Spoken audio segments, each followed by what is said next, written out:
cualquier novedad ahí desde la Fiscalía Nacional. Que te vaya muy bien. Nos vemos. Buenas tardes. Vamos a otro tema.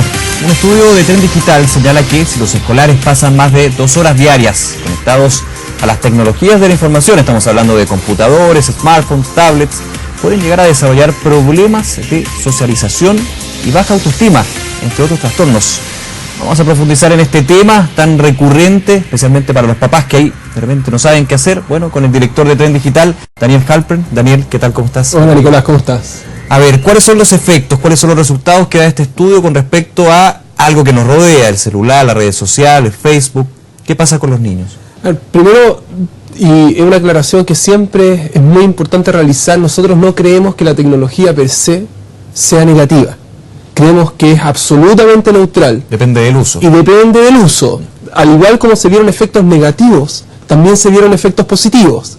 Por ejemplo, aquellos estudiantes que ocupaban las tecnologías en un espacio menor a 2 horas diarias, uno ve en ellos que, por ejemplo, tienen un mayor cierto promedio escolar que el resto que lo ocupa una mayor cantidad de tiempo. ¿Esto porque tienen más acceso a la información? Por ejemplo, hoy día se estudia a través de WhatsApp. Es muy común estudiar a través de WhatsApp, de chatear, que entonces yo te mando el resumen, que tú me mandas la información, que yo te mando. Entonces, obviamente, aquellos, voy a ocupar una palabra que no es tan linda, pero frikis, ¿cierto? Que no están absolutamente desconectados del mundo, que no tienen ningún tipo de acceso a este tipo de tecnología, obviamente en cursos mayores, como segundo, tercero, medio, obviamente que ellos están un poquito aislados y que no tienen quizás posibilidades mayores de accesos como otros. Entonces, obviamente, cuando es limitado y es regulado este uso de tecnología, es positiva. Y lo vimos no solamente en términos de promedio escolar, sino que también en aspectos como sociabilidad, como sentimiento de soledad. Esa es la gran duda que tienen muchos papás, porque ven todo esto del WhatsApp, el Facebook,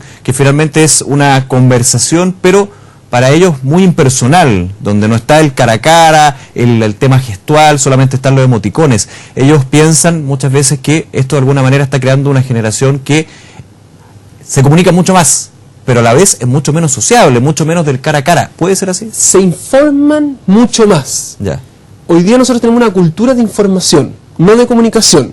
Déjame explicarte con el siguiente ejemplo. Antes habían 2 personas comunicándose, hablando, y llegaba un tercero y decía algo nada que ver, y a uno le preguntaban, ¿y a vos quién te preguntó? Hoy día esa pregunta no existe. ¿Hace cuánto tiempo tú no escuchas, ¿y a vos quién te preguntó? Porque hoy día existe un valor en informar. Antes no existía. Se creó la cultura de hablar más de 3 personas, 4 que su... No, pero no solamente eso, sino que de temas que no están relacionados con el de conversación. Ya. Que yo llegaba, antes yo decía algo nada que ver, informaba de algo que no era necesariamente lo que estaban hablando y te miraban raro y decían, ¿ya quién te preguntó? Hoy en día, informar es un valor. La gente va y empieza a decir, estoy a 2 minutos, estoy a 4 minutos, hace calor, hace frío, tengo hambre, me gusta esta comida, le saca la foto, lo empieza a mover. Informar hoy en día es un valor. Y antes estaba la comunicación. Entonces es importante esclarecer eso y decir que antes no tenía un valor relevante informar, hoy en día sí lo es. ¿Y qué pasa con la sobreinformación en ese punto? Muy bien. Entonces los jóvenes hoy en día se están informando mucho más que antes. Están todo el rato transmitiendo información y recibiendo información. No se están comunicando. Vamos a ver lo siguiente entonces. Se les preguntó a los estudiantes si es que ellos eran capaces de resolver conflictos. Y tenían que estar en desacuerdo o de acuerdo. Y en una escala se midió escalas psicológicas para la capacidad de resolver conflictos. Y también se les preguntó cuánto tiempo ellos se comunicaban y utilizaban las distintas plataformas digitales. Y hay una relación negativa entre el uso de plataformas y tecnología, ¿cierto? Todas las TICs, y la capacidad de resolver conflictos. ¿Cómo se explica esto?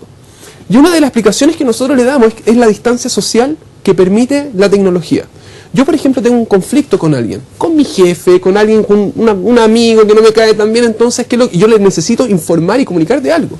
Yo voy a llegar y le voy a mandar un WhatsApp, no lo voy a un llamar, email. O no lo voy a ir a ver. ¿Por qué? Porque si lo llama me va a empezar a preguntar de vuelta, y yo quiero evitar esa situación, entonces me distancio socialmente, pero me comunico igual. No quiere enviar un mensaje, no quiere entrar a desarrollar ese mensaje. Exactamente. Ahora, nosotros ya tenemos 30, 35, 40, 50 años, entonces ya tenemos nuestras habilidades sociales desarrolladas. Es muy importante entender que en esta situación, en este conflicto, uno desarrolla habilidades sociales. Esta cosa de negociar, de te dijeron que no, que sí, y argumentar, es relevante para el desarrollo social. El niño de 14 años, no. no las tiene desarrolladas. ¿Y qué se puede esperar entonces de ese niño? Entonces, ¿qué es lo que hace? Ocupa la tecnología igual que nosotros. Igual como cualquiera de nosotros que te da lata, que va a llamar, que te va a decir, le mando un mensaje para arreglarme los problemas. Él hace lo mismo. Entonces, ¿qué es lo que sucede? Vemos niños que hoy día tienen una menor tolerancia a la frustración, que ante cualquier cosa reaccionan quizás más violentamente que antes, porque tienen menos habilidades. Yo no estoy diciendo, y esto es importante decir y declarar, para que yo pueda decir que la tecnología afecta elementos sociales, tendría que hacer un estudio longitudinal. Que en el tiempo yo vea que la misma cantidad de gente, a medida que yo utilizo más la tecnología, tiene un efecto negativo en las partes sociales. Yo creo que es así. Claro, yo no tenía que tener esta muestra de niños de 14 años. Durante 2, 3, 4, 5 años más. Claro. Yo creo que es así. Nosotros solamente encontramos una correlación, ¿cierto? Donde la gente que utiliza mayormente la tecnología tiene menos habilidades sociales. Se siente más solo. Le preguntamos, mira qué curioso, le preguntamos a la gente, porque uno puede decir, bueno, si tú tienes más amigos en Facebook, tienes quizás también más amigos en la vida real. Claro, uno puede llegar a tener 5.000 amigos, pero entonces, tu amigo. Entonces, no, y como más contacto, estoy más informado de la gente, entonces uno dice, bueno, esta persona tiene más apoyo entre los pares. Es muy interesante porque vemos siempre la misma dinámica, donde la gente que tiene muy poquitos amigos en Facebook siente una menor aceptación social entre pares. Y entonces va así, y cuando tienen como entre 800 amigos en Facebook, tienen una mayor, ellos dicen tener una mayor aceptación social entre pares en el mundo cara a cara offline. Pero cuando supera los 1500, es decir, gente que le dedica mucho tiempo a su vida online, que crea un perfil y se preocupa con la selfie, con la imagen, con el estado, que alimenta, o sea, todo el tiempo, esa persona lo que estamos viendo es que se despreocupa de sus relaciones interpersonales en el mundo offline, en el cara a cara. Y cuando sucede eso, esas personas son las que dicen tener un menor apoyo social por parte de sus pares. Esas personas son las que se sienten menos integradas con sus pares. Volvemos a lo mismo, por la falta de cara a cara. Por la falta de cara a cara, de la relación que es tan importante. Los papás hoy día y los colegios también, no solamente un tema de casa, no solamente un tema de establecimiento educacional, deben entregar herramientas, ¿cierto? Proporcionar oportunidades para que las personas, para que los estudiantes justamente dejen un poquito la tecnología de lado y se preocupen más de comunicarse, no de informarse, de comunicarse, ¿cierto? Interpersonalmente en una situación offline cara a cara. A medida que más suceden estos elementos, que más por ejemplo, es que es muy interesante cómo se va viendo 2 horas de exposición, casi no se ven efectos negativos. Empiezan de 2 a 6, que es el tiempo ya sobre exposición, que los expertos dicen que no se debería estar tanto tiempo en eso, y más de 6 horas en todo, sociabilidad. Autoestima. ¿Por qué autoestima? ¿Por qué se vería negativamente afectada la autoestima? Porque las personas crean un individuo. Porque uno selecciona online, la información que quiere dar a conocer. Selecciona la información. Es como un Photoshop de uno mismo. Exactamente. La selfie es un ejemplo muy particular porque escoge uno el ángulo mediante el cual quiere ser representado. Hay 2 conceptos que son importantes. Uno es identidad, que es cómo yo me veo a mí mismo. Y el segundo es imagen, cómo los demás me ven a mí.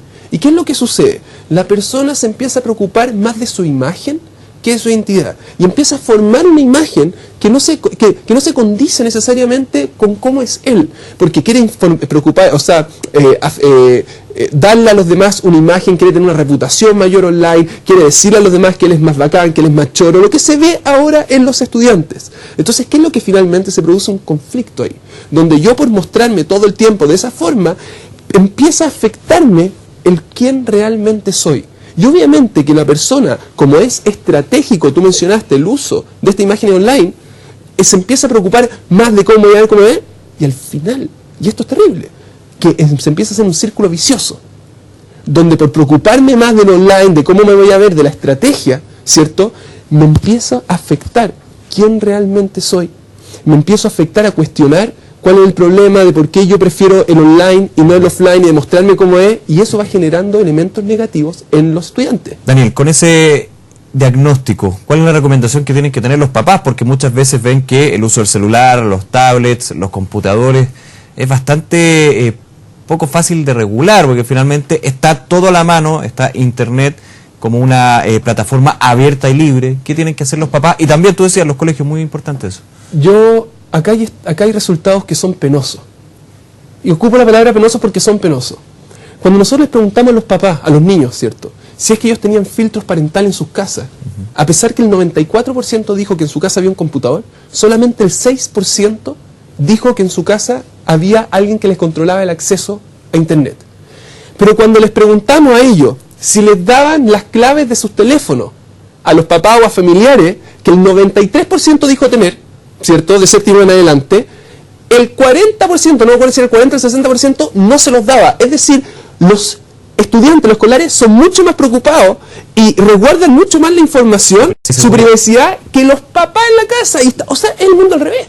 Es el mundo al revés. Y eso le deja a los papás con cero margen de acción para revisar. Cero margen de acción para revisar. Y los papás no se atreven a revisarle el teléfono a sus hijos. Es el mundo al revés. Tienen miedo al conflicto. Yo he ido a dar charla a los colegios y yo le digo, pero tienen que revisar el teléfono. Ellos no tienen un criterio. Mi papá no me dejó manejar a mí hasta los 17 años, que es cuando me estaba permitido con acompañar a un adulto, y a los 18 años solo. Pero papá, tú sabes, nosotros, yo a los 14, a los 15 años ya podía salir a manejar solo. Podía. Pero tu criterio no estaba lo suficientemente formado como para salir a manejar solo. Esto es lo mismo, les dieron un Ferrari. ¿Cuándo se forma el criterio de los niños? ¿Cuando son adolescentes? ¿Cuando son adultos? El criterio se va formando, pero claramente a los 13, a los 12 años que uno lo ve en sexto, en séptimo básico, no tienen un criterio formado como para utilizar una de estas tecnologías. Y si además el papá no lo revisa, y si además ellos pueden escribir todo lo que quieran y tener acceso a todo lo que quieran sin ningún tipo de temor a ser sancionado, estamos hablando acá que hay un elemento muy potente, con un poder de destrucción también muy positivo. Pero si no se lo regula, tú no puedes estar a disposición del criterio de un niño de 12 años. A ver, pero eso pasa porque los padres también tienen un desconocimiento de las nuevas tecnologías, la usan, pero no saben usarla a su total potencialidad. También hay nuevas aplicaciones cada día, nuevos dispositivos cada día. ¿Puede ser más bien por ignorancia que por poca preocupación? El mundo cambia. Y cambia todos los años. El año pasado, entre los escolares, la aplicación más popular era Facebook. Este año es Instagram. En un año cambió, digamos, absolutamente, y Snapchat está creciendo muchísimo dentro de los escolares, y Ask.fm, que era una plataforma absolutamente anónima del cual se hacía mucho bullying, cayó. Entonces vemos que Instagram y Snapchat están creciendo, es decir, el mundo está cambiando, y los adultos con toda razón pueden decir, oye, esto ya cada año una locura, o sea, el próximo año ¿qué va a pasar? La verdad es que no sé qué va a pasar, pero sí hay elementos que son esenciales, que si el papá no se preocupa lo que está haciendo su hijo en las redes sociales, si no se preocupa lo que tiene en el teléfono, si no se preocupa el contenido que ve en la casa, obviamente que van a haber problemas, porque ese niño de 13, 14 años no tiene criterio. Hay que estar preocupado entonces y también tomando lo que es el desarrollo de las tecnologías. Daniel, muchísimas gracias. Gracias, Nicolás. Que te vaya bien, cuídate. Revisamos la